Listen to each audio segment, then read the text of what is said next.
make a special dinner tonight. It's Valentine's week, and we are going to have a heart-shaped meatloaf. How about that? This is going to be so easy. I'm going to take some aluminum foil and make basically a mold, make a pattern. I'm going to make it into a heart shape. And this is how my meatloaf is going to become heart-shaped. And I didn't get a big enough piece of foil, and that's okay.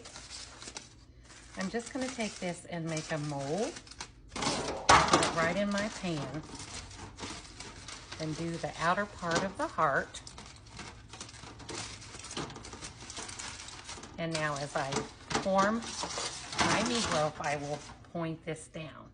And you know, I have a large family, and I try to make days special and celebrations of birthdays and holidays and things, because with 9 of us, if we go anywhere that there's an admission, it's expensive, right? Minimum of $100. If we go out and eat in a restaurant, sometimes it's close to $200. So I've already bought groceries. I'm already gonna meal plan anyway. I'm already gonna feed them. Let's make it fun. Let's put some cute little dishes or some little love notes or shape a meatloaf like a heart. And we'll talk about love and how we love one another and how we can do things to show that we love. This is one way. Let me show you my meatloaf recipe. Let's make this meatloaf. So I have 4 pounds of ground beef in here out of my freezer this morning. It's still pretty cold and not quite frozen in the middle, but I've got to be sure to break it up. So I put on a pair of gloves. I don't like to touch raw meat. And we're going to make a meatloaf. You make your meatloaf exactly the same every time. These are not going to be exact measurements. These are measure with your heart measurements, right? However many people you're trying to feed. I'm trying to feed 9 people tonight, knowing there will be leftover. We like meatloaf sandwiches, and I know what I'm going to do with the leftover meatloaf. So if there's a lot of it, and there probably will be. 4 pounds is a big meatloaf, but I'm going to make it into a heart shape. And this one still has a little bit of frozen. So I'm breaking that few little pieces of frozen up right in the center. There we go. That's pretty good. You know, the best tools you have are your hands. My mom always told me that. All right, so I like to use different things. You gotta have something tomato based in your meatloaf, right? This is from Little Caesars Saturday night. I had been baking all day, and we had some errands and different things. So my husband ordered pizza and breadsticks, and that's what was left of their yummy, yummy marinara sauce. I'm also gonna put 1 whole can of tomato soup in here.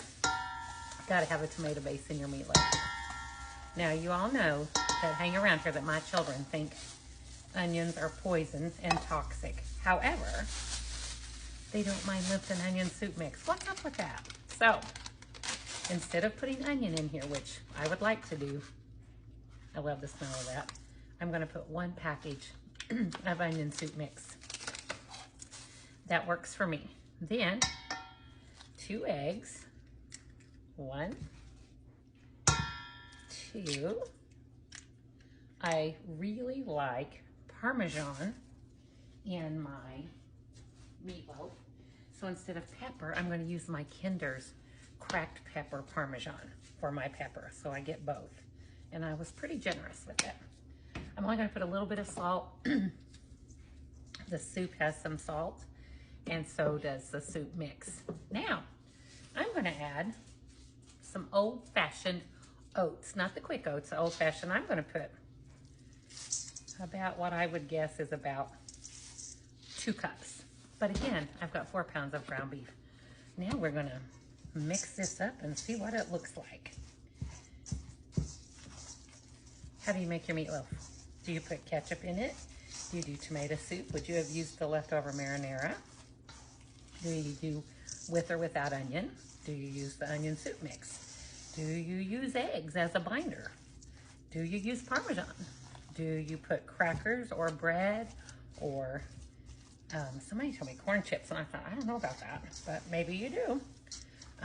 Or the oatmeal. I always use oatmeal. It's a good way to get some grains in on my kids, and it's just how I like it. My mom used ketchup, salt and pepper, eggs, milk, and bread. She tore up bread and put in it. I don't know. I don't like bread in mine. But Mom had pretty big pieces of bread and they would get soggy, and I thought, ew, that's just absorbing the hamburger grease. I don't know. It gave me the wimmies, but I think if you use breadcrumbs, it would be fine. I mean, I do that in meatballs, right? Okay, let me stir this just a little more. All right, now to make the heart shape for the meatloaf.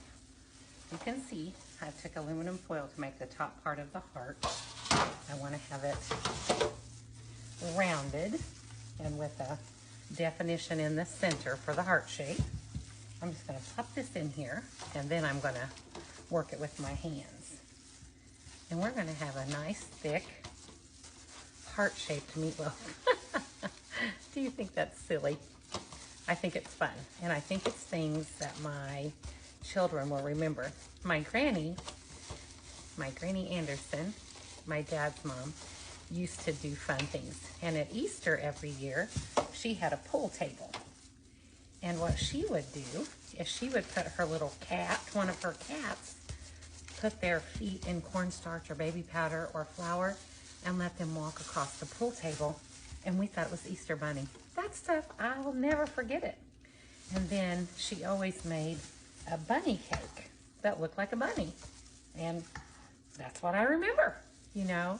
And I remember those special touches of, you know, Sharon likes cherry pie, or Melanie liked cheeseburgers, or Dan Jr.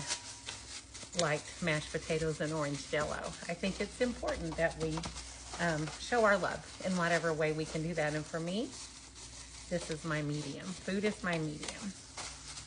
And my kiddos, I hope, will carry on some of my traditions, like I celebrate half birthdays. So when my children are 3.5, 4.5, 11.5, whatever, we mention that it's their half birthday, they get a small gift. They get either a cupcake, or we do a little cake or whatever. And we tell them how special they are and how much we love them. And I tell them a year is too long to wait to celebrate them. How about that? So here we go. I'm going to put this in the oven. Normally I would put this in at 350. I'm actually going to put it in on 325 and let it cook low and slow while I go to town and get my children from school. And my husband is in the next room in the house, in his office. And I'll have him keep an eye on this. I cook it for about an hour without a topping, and then I will, when it's about an hour in, I will drain the extra fat off of it. You know, the hamburger grease, I don't like that. I will pour that off, and I will just use ketchup and make a pretty thick ketchup glaze on top. Let me show you. Does it look like a heart?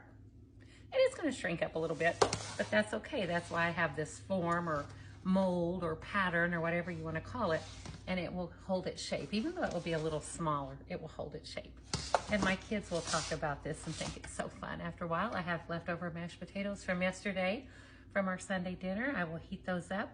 I'm going to make kind of an old-fashioned vegetable casserole like my grandma used to make, and it'll be cheesy and buttery and tasty. The kids will love it, and anytime I can get a vegetable in my child, I'm going to do it. So let me know what you think. Maybe you can do this week one night. Sounds fun.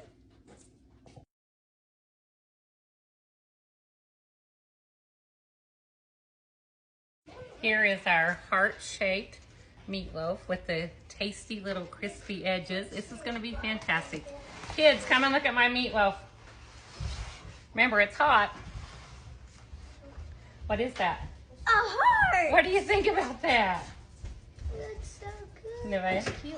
I want to Come chop here, it all Ian, up. and eat it up. Come here, Ian. Don't touch it, it's hot. I What is forgot. that? What's in meatloaf? Oh, meatloaf. What shape is it? It's a heart. It's a heart because it's Love Week.